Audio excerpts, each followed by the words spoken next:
Matthew 26. When Jesus had finished all these sayings, he said to his disciples, "You know that after 2 days the Passover is coming, and the Son of Man will be delivered up to be crucified." Then the chief priests and the elders of the people gathered in the palace of the high priest, whose name was Caiaphas, and plotted together in order to arrest Jesus by stealth and kill him. But they said, "Not during the feast, lest there be an uproar among the people." Now when Jesus was at Bethany in the house of Simon the leper, a woman came up to him with an alabaster flask of very expensive ointment, and she poured it on his head as he reclined at table. And when the disciples saw it, they were indignant, saying, "Why this waste? For this could have been sold for a large sum and given to the poor." But Jesus, aware of this, said to them, "Why do you trouble the woman? For she has done a beautiful thing to me. For you always have the poor with you, but you will not always have me. In pouring this ointment on my body, she has done it to prepare me for burial. Truly I say to you, wherever this gospel is proclaimed in the whole world, what she has done will also be told in memory of her." Then one of the 12, whose name was Judas Iscariot, went to the chief priests and said, "What will you give me if I deliver him over to you?" And they paid him 30 pieces of silver. And from that moment he sought an opportunity to betray him. Now, on the first day of unleavened bread, the disciples came to Jesus, saying, "Where will you have us prepare for you to eat the Passover?" He said, "Go into the city to a certain man and say to him, 'The teacher says, my time is at hand. I will keep the Passover at your house with my disciples.'" And the disciples did as Jesus had directed them, and they prepared the Passover. When it was evening, he reclined at table with the 12. And as they were eating, he said, "Truly I say to you, one of you will betray me." And they were very sorrowful and began to say to him one after another, "Is it I, Lord?" He answered, "He who has dipped his hand in the dish with me will betray me. The Son of Man goes as it is written of him, but woe to that man by whom the Son of Man is betrayed. It would have been better for that man if he had not been born." Judas, who would betray him, answered, "Is it I, Rabbi?" He said to him, "You have said so." Now as they were eating, Jesus took bread, and after blessing it, broke it, and gave it to the disciples, and said, "Take, eat. This is my body." And he took a cup, and when he had given thanks, he gave it to them, saying, "Drink of it, all of you. For this is my blood of the covenant, which is poured out for many for the forgiveness of sins. I tell you, I will not drink again of this fruit of the vine until that day when I drink it new with you in my Father's kingdom." And when they had sung a hymn, they went out to the Mount of Olives. Then Jesus said to them, "You will all fall away because of me this night, for it is written, 'I will strike the shepherd, and the sheep of the flock will be scattered.' But after I am raised up, I will go before you to Galilee." Peter answered him, "Though they all fall away because of you, I will never fall away." Jesus said to him, "Truly I tell you, this very night before the rooster crows, you will deny me 3 times.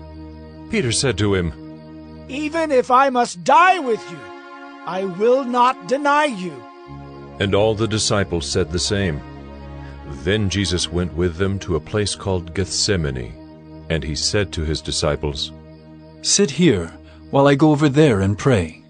And taking with him Peter and the 2 sons of Zebedee, he began to be sorrowful and troubled. Then he said to them, "My soul is very sorrowful, even to death.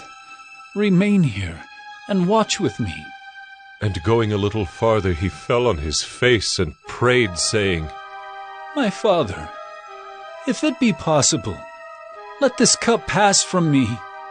Nevertheless, not as I will, but as you will." And he came to the disciples and found them sleeping. And he said to Peter, So could you not watch with me 1 hour?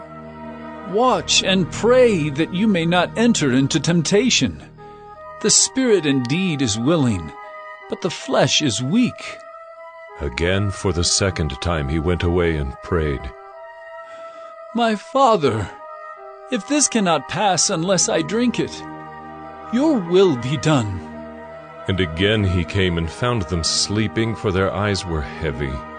So, leaving them again, he went away and prayed for the third time, saying the same words again.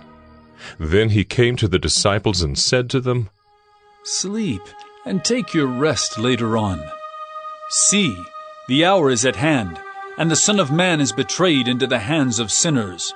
Rise, let us be going. See, my betrayer is at hand.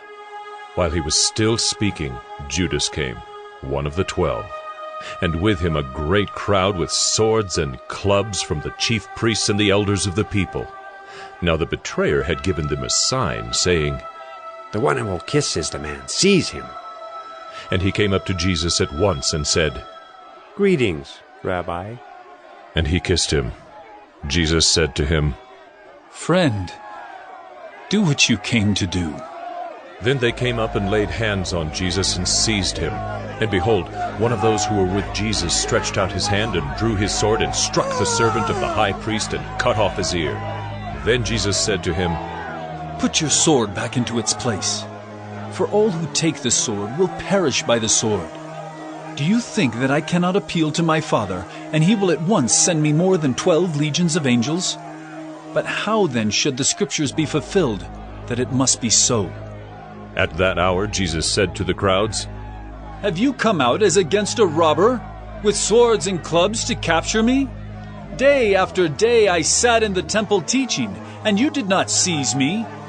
But all this has taken place that the Scriptures of the prophets might be fulfilled. Then all the disciples left him and fled. Then those who had seized Jesus led him to Caiaphas the high priest, where the scribes and the elders had gathered. And Peter was following him at a distance, as far as the courtyard of the high priest, and going inside he sat with the guards to see the end. Now the chief priests and the whole council were seeking false testimony against Jesus, that they might put him to death. But they found none, though many false witnesses came forward. At last 2 came forward and said, This man said, I am able to destroy the temple of God and to rebuild it in 3 days. And the high priest stood up and said, Have you no answer to make? What is it that these men testify against you? But Jesus remained silent. And the high priest said to him, I adjure you by the living God, tell us if you are the Christ, the Son of God. Jesus said to him, You have said so, but I tell you, from now on you will see the Son of Man seated at the right hand of power, and coming on the clouds of heaven. Then the high priest tore his robes and said, He has uttered blasphemy! What further witnesses do we need? You have now heard his blasphemy. What is your judgment? They answered, He deserves death! Then they spit in his face and struck him, and some slapped him, saying, Prophesy to us, you Christ. Who is it that struck you?